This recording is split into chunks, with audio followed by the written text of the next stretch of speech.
नमस्कार। मैं सोशल संवाद से कृपा शंकर।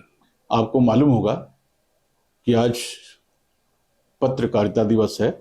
पत्रकारों का अपना एक दिन, उल्लास वाला दिन, और पत्रकारिता को के उतार चढ़ाव को याद किया जाने वाला, उसका आकलन किया जाने वाला दिन। आज मैं एक ऐसी कथा सुनाऊंगा, अपराध की कथा ही होगी, पत्रकारिता के साहस की कथा होगी, जो आपको याद तो होगा लेकिन आप भूल गए होंगे, क्योंकि अब यादें याद नहीं आती।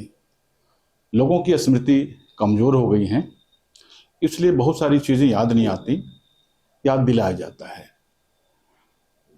मैं आपको उस दौर की एक कहानी सुना रहा हूं जब पत्रकारिता का स्वर्णिम दौर था, जब लोग खोजी पत्रकारिता के लिए पागलों की तरह दौड़ते थे और अपने एंगल से एक से बड़ी बड़ी खबरें लाते थे, खोजी खबरें जो लोगों को चौंकाती थी।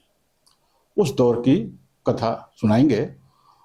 वो दौर, आप हिंदी पत्रकारिता या पत्रकारिता जो भी हो, वो कह लें कि वो आखिरी दौर था, क्योंकि सदी भी आखिरी थी। उसी समय की एक कथा सुनाएंगे। तारीख थी 23 जनवरी 1999। यह कथा है दिल्ली की। तब उस समय एक खोजी पत्रकारिता की पहरेदार खोजी पत्रकार हुआ करती थी शिवानी भटनागर। शिवानी इंडियन एक्सप्रेस में काम करती थी, उसके लिए खबरें लाती थी, खोजी खबरें, और बहुत अच्छे अच्छे काम किए। वह दिल्ली के जमुना पार वाले इलाके में रहती थी, मदर डेयरी और पटपड़गन के बीच एक अपार्टमेंट में। दरअसल वह खबर लाने के, अच्छी खबर लाने के, खोजी पत्रकारिता करने के चक्कर में एक आईएएस अधिकारी के पास जाती है। आईएएस अधिकारी का नाम रविकांत शर्मा है। वे राष्ट्रपति भवन में भी पदस्थापित थे। उसी दौर का मामला है। उसने एक मामला पकड़ा था सेंट्स किट्स मामले का। उसने, शिवानी भटनागर ने अपने संबंधों का, अपने मधुर संबंधों का, अपने पत्रकारीय संबंधों का इस्तेमाल करते हुए शर्मा के पास आई और कई चीजें जो उनको हासिल करना था वो कर गई। कुछ दूसरे तरह की उपलब्धि भी, और जो अखबार से ताल्लुकात रखने वाले चीज थे वे भी। वे सेंट्स किट्स मामले थे जो राजनीतिक रूप से बहुत ही संवेदनशील दस्तावेज थे, जो वे ले गई थी शर्मा जी के पास से और उसे बेनकाब करने की धमकी दे रही थी। इस तरह से बताया गया कि शर्मा जी ने शिवानी भटनागर की हत्या कर दी या करा दी। कई पेच हैं, मामला बड़ा गंभीर था। हत्या हो गई शिवानी भटनागर की। दिल्ली पुलिस परेशान, और उसमें कई तरह के पेंच लगे। शर्मा पे सीधे सीधे हत्या के आरोप था, और 3 अगस्त को गिरफ्तारी वारंट जारी होने के बाद शर्मा जी कई हफ्तों तक छिपते रहे, और 27 सितंबर 2002 को पुलिस के सामने आत्मसमर्पण कर दिया। शर्मा ने कथित तौर पर शिवानी भटनागर की हत्या कर दी थी क्योंकि उन्हें डर था कि वह उनके अंतरंग संबंधों को उजागर कर देगी। आपको मालूम है कि पत्रकार कई तरह के संबंध बनाते हैं, अच्छे भी संबंध बनाते हैं, बुरे भी संबंध बनाते हैं। खबरों को प्राप्त करने के लिए कुछ पत्रकार दैहिक संबंध तक भी उतर आते हैं, दोस्ती तक भी उतर आते हैं, जिसका मुजाहिरा यह केस है। ऐसा ही माना गया।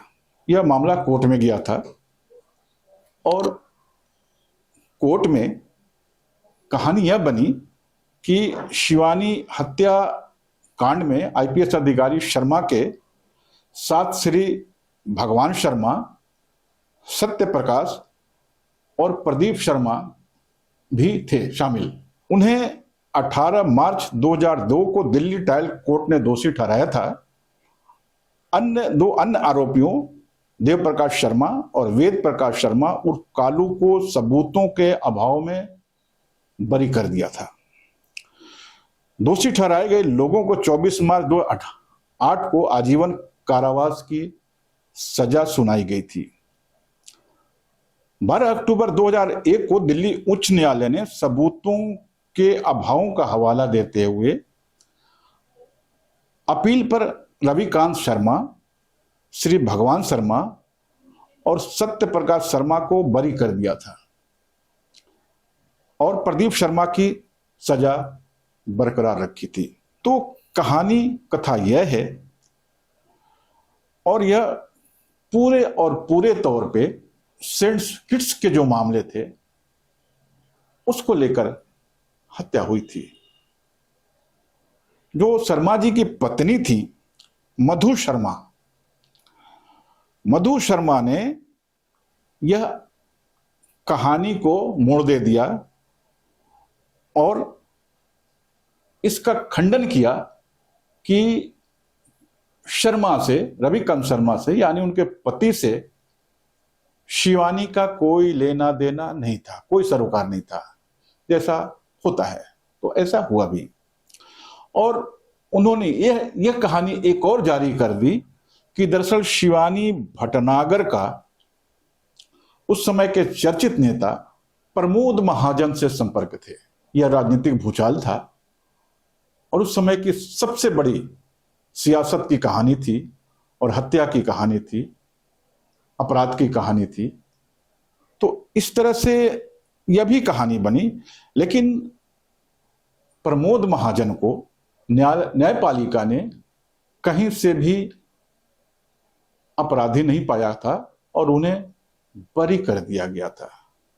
ऐसा अमूमन होता है और वही हुआ भी। लेकिन आप यह जान लें कि खोज खबर लाने के चक्कर में शिवानी भटनागर ने अपनी जान गंवा दी थी। आज की पत्रकारिता उससे अलग है। आज की पत्रकारिता आप देख रहे हैं, आपके सामने है और उसका अंजाम भी देख रहे हैं, सब कुछ आप देख रहे हैं। आज की पत्रकारिता खोजी पत्रकारिता बिल्कुल नहीं है, पीआर पत्रकारिता है, जनसंपर्क की पत्रकारिता है। यही फर्क है कल की पत्रकारिता और आज की पत्रकारिता के बीच। शायद इसीलिए मैंने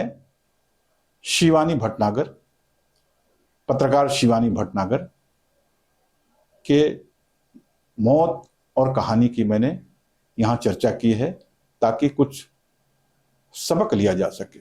नमस्कार।